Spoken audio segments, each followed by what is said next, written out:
Waldaan dhimma dubartoota Oromiyaa dubartoonni baha Oromiyaa barnootaan duubatti hafanii jiru jechuun ibsa baase.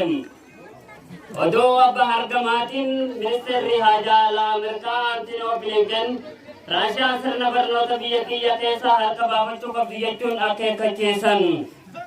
Kanneen jedhaman oduu ijoo turanii amma oduu bal'inaan. Galaan barnoota barattoota bara kanaa barsiisaa ture marsaa lammaffaaf eebbisaa jira. Hamziyaa Iliyaas dabalata qabdi. Barattoota isaa barsiisaa ture marsaa lammaffaaf eebba isaanii gaggeessaa jira. Akkuma beekamu galaan barnootaa bara 2014 tokko jedhee hojii baruu barsiisuu hawaasa isaa erga eegalee tokko lama jedhee barattoota isaa marsaa lammaffaaf eebba isaanii gaggeessaa jira.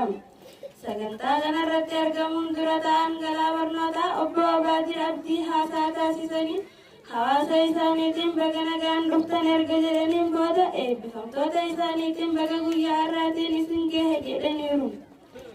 Nuti hawaasa keenyaaf nuti uummata keenyaaf dhaabbata. Nuti gamtaan keenya uummataaf dhaabbate uummataaf hojjeta jechuun fuulduratti illee uummata keenyaaf roga barnootaatiin utubuuf kaayyoon keenya cimaadha jechuun hawaasa isaanii hubachiisaniiru.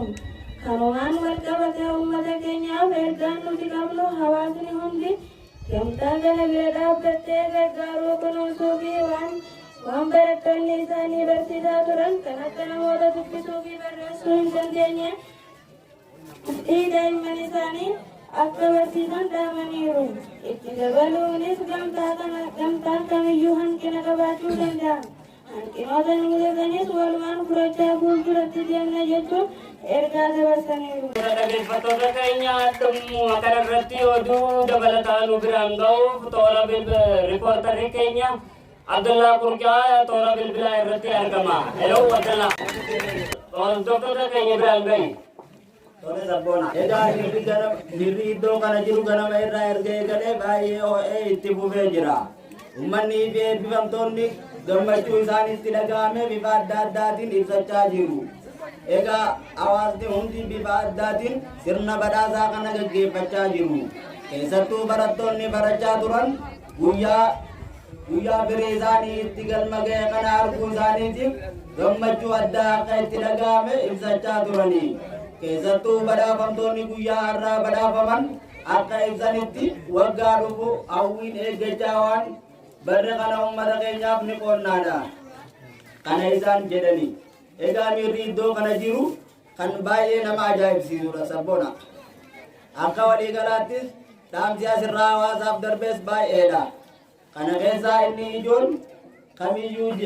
ijoon ji'a lamaan gannaa kana fayyadame namni kamiyyuu wallaalummaa jalaa bahuu qabaadha.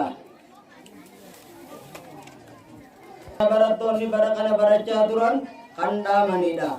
Egaa anis miira isatti dhaga'ame akkanaaf ibsuuf keessummaa tokko qabadheera. Innis badhaafamaa bara kanaati. Maqaan isaa Maammataa Jamaal jedhama. Innis sirna badhaafama sirna badhaasaa kana nama gammachiisu ta'uu erga nuuf himee booda kaayyoon isaanii baratanii hawaasa wallaalummaa jalaa baasuuf akka ta'e nuuf himeera sabboona. Egaa miirri iddoo kana jiru akka waliigalaatti ganama irraa erga eegale kana fakkaata. Dhimma dubartoota Oromiyaa dubartoonni baha Oromiyaa barnootaan duubatti hafanii jiru jechuun ibsa baase. Guutuu ibsichaatiif faayidaa ijaara. Waldaan dhimma dubartoota Oromiyaa dubartoonni baha Oromiyaa dhiira caalaa parsantii hedduun hafaa jiraachuun qorannoon bara 2015 gaggeeffame ni mul'isa. Qorannoon kun akkuma eegutti dubartoonni parsantaan 85 ol ta'an barnootaan duubatti hafaniiru jechuun addeesseera. Dhimmuma kanaan wal qabatee dura teessoon dhimma dubartoota baha Oromiyaa adde Saadaa Mahammad sababni dubartoonni akkanatti duubatti hafaniif maali jechuun gaaffii BBC gaafatteef akkana jechuun deebii laatan. Sababni dubartoonni akkanatti kufanii fi inni ijoo fi inni guddaan tokko dubartoonni hubannaan barnootaaf qaban gadi bu'aadhaan. Lammaffaan dubartoonni ammallee aadaan dubartiin barattee eessa geessi jedhu sammuu isaanii keessatti waan hunqurameef ilaalcha kana cabsanii barachuun itti ulfaachuu danda'ama. Rakkinni isa sadaffaa fi inni dhumaa dubartiin maqaan isii barnootaaf dhimma dhabuu isiitii fi dargaggootaan gowwoofamuu isaaniitiin inni kun walitti dabalamuun rakkina guddaa dubartoonni ittiin sobamaa jiran jechuun gaafii BBC'n gaafatameef deebii laatteetti. Argamaatiin ministeerri haajaa alaa Ameerikaa Antoonii Bilinkan Raashiyaan sirna barnoota biyya keenya keessaa baafachuu qabdi jechuun akeekkachiifte. Dabalata qabna. Ministeerri haajaa alaa Ameerikaa Antoonii Bilinkan Raashiyaan basaastota ishee sirna barnoota biyya keenya basaasuu qayyartee bobbaaftee dabtee hatattamaan akka baaftu gaafate. Raashiyaan sana hin gootu taanaan basaastota ishee sa'aatii 72 as keessa ni turan taanaan adabbii cimaa akka fudhatu ministeerichi fuula Tiwiitara isaa irratti barreesse. Raashiyaan gama dubbii himaa ishiitiin akka ibsitetti wanti Ameerikaan jettu dhugaarraa kan fagaatee fi ta'ee jedhanii lammiilee Raashiyaa irratti walabbanuudha jechuun Ameerikaaf deebii laatteetti. Anaatu si jaala jechuun Ameerikaan ammas labsii yeroo muddamaa akan dinagdee Raashiyaa laamsheessuu irra kaa'uuf bakka bu'oota ishee waammachaa jirti. Qoqqobbiin Ameerikaan tartana Raashiyaa irra kaa'uuf deemtuutu laamsheessuu rifachiisaadha fakkaata jechuun ogeeyyiin seeraa watwaataa jiru.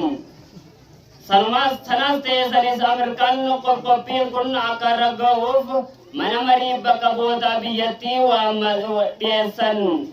dhiyeessaniin sagalee caalamaa irra ga'eera. Kanumaan wal qabatee biyyoonni gurguddoon addunyaa hedduun Ameerikaa fi Raashiyaa walitti araarsuuf mari'achaa jiru. Biyyi teenya Itoophiyaanis muummichi ministeeraa Abiyyi Ahmad rakkoo jidduu Ameerikaa fi Raashiyaa jirtu furuuf pirezidaantii Ameerikaa Joo Baayiden waliin mari'ataniiru. Egaa kabajamtoota dhaggeeffattoota keenya odeeffannoo yeroo kanaaf jenne kana fakkaataa waan waliin turtaniif galatooma. Iddoo nagaa oola.